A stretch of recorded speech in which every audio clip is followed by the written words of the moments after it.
Artėja šiltasis metų sezonas, o kartu ir maudynių metas, tačiau ar esame jam pasiruošę? Juk laukia ne tik pramogos, bet ir pavojai, todėl mažųjų tėveliams jau dabar reikėtų susirūpinti saugumu prie vandens telkinių. Puikus būdas pradėti ruošti su pačiais mažiausiais, pradmenų mokymasis ir praktikavimasis baseine.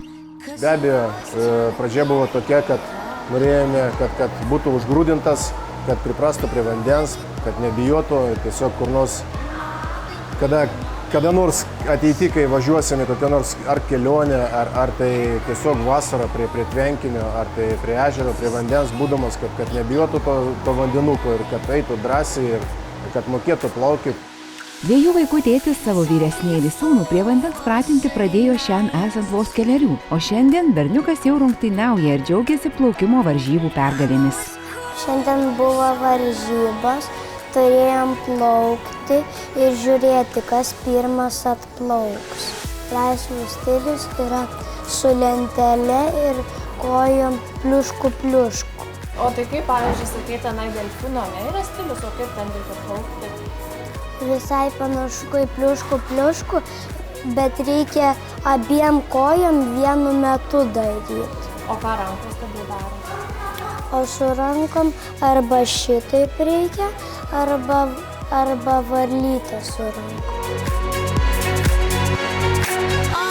Apie tai, kada ir kaip savo atžalas reikėtų supažindinti su vandeniu, paklausėme plaukimo trenerio. Pasak jo, reikėtų palaukti, kol vaikas jau koncentruoja dėmesį ir moka susikaupti. Standartas toks dažniausiai būna 5-7 metai tas pirmasis treniruotės, kada jau gali vaikas ir pakelti vandens temperatūrą.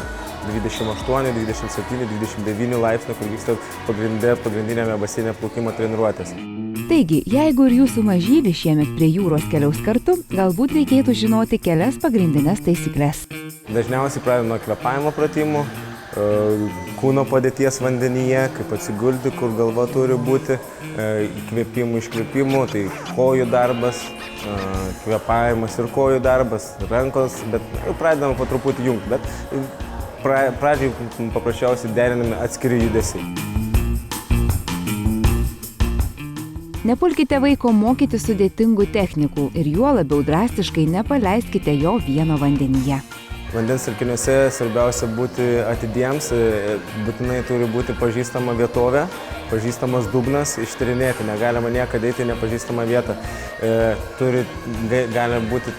negali būti klampi vieta, tai turi būti tvirtas paviršius, visą laiką vaikas turi siekti dugną, vis tiek reikia tų pačių akinukų, taip pat turėti neskęstančias kažkokias pagalbinės priemonės. Tiesa, pripučiamas priemonės naudokite tol, kol mažasis vandenyje jaučiasi nedrąsiai. Kai vaikas pripras, atsisakykite pagalbininkų ir bandykite plaukti be jų. O štai tėvelių klausėme, kas dar padeda motyvuoti vaikus plaukti. Pasirodo, plaukimo mokykla gali ne tik pamokyti pradmenų, bet ir suburti vaikus į draugiškas varžybas. Varžybos yra toksai dalykas. Pasakysiu, kad nebūtinai laimėti, o nebūtinai yra laimėti, o dalyvauti yra būtina. Vis tiek tai yra išbandymas, tai yra ištvermės išbandymas ir mes matome ir džiaugsmą, ir ašaras, o bent kokiu atveju laimėjus vaikui tai yra stimulas. Ir stimulas nebūtinai tas medalis, bet kažkoks tai mažas, ar tai apdovanojimas, ar tiesiog paglostymas po galvytę ir pasakyti, va, matai, šaunuolis. Turėjome progą ir patys apsilankyti vaikų plaukimo varžybose ir paklausyti jų pačių įspūdžių. Reikia plaukti laisvės stilium, reikia plaukti varlytę, visais būdais. O kuris tau labiausiai stilius patinka? Man patinka kompleksas. Aš plaukiau su lentute. Ir kaip tas atrodo, kaip ten, gal gali papasakot, kaip reikia plaukti su lentute? Va taip. O ką kojytės tada turi daryti? Judinti va taip. Pliušku daro. Aha. Ir kaip tau sekėsi, matau, turi diplomą? Aš 4 vietą užėmiau, bet noriu užimti jau ir 1. Noriu išmokti plaukti greičiau. Aš plaukiau tik su kojytėm su lentute. O patinka tau mokytis plaukti? Taip. O kaip vyksta treniruotė? Ateinat ir ką darot? Treniruojamas.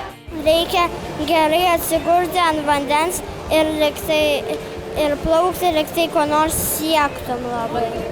O ką tu įsivaizdavai, ko tu sieki?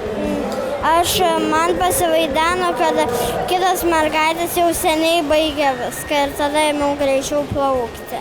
Nežiūrėti priešininką, daug treniruotis, dažnai lankyti baseiną. Nežinau, išmokti šokinėti nuo vartelio.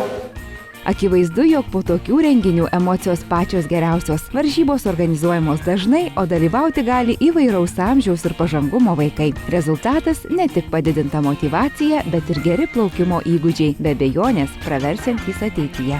Pagrindinis mūsų tikslas nėra išugdyti varžyboms, o tiesiog, kad vaikai jaustų malonumą treniruojantis, gautų gerą bendravimą, taip pat pradėtų elgtis saugiai vandenyje, nebijoti išmokti tuos standartinius arba paprasčiausius plaukimo būdus ir galėtų tai panaudoti jau atviruose telkiniuose arba netgi parodyti ir tėvams ir vaikams, kad būtų tiesiog užtikrinta jų gyvybė. Taigi čiumpam maudymosi kostiumėlius, imamės pripučiamų rankovių ir pirmyn į baseiną. Juk laiko išmokyti vaikus plaukti liko jau visai nedaug.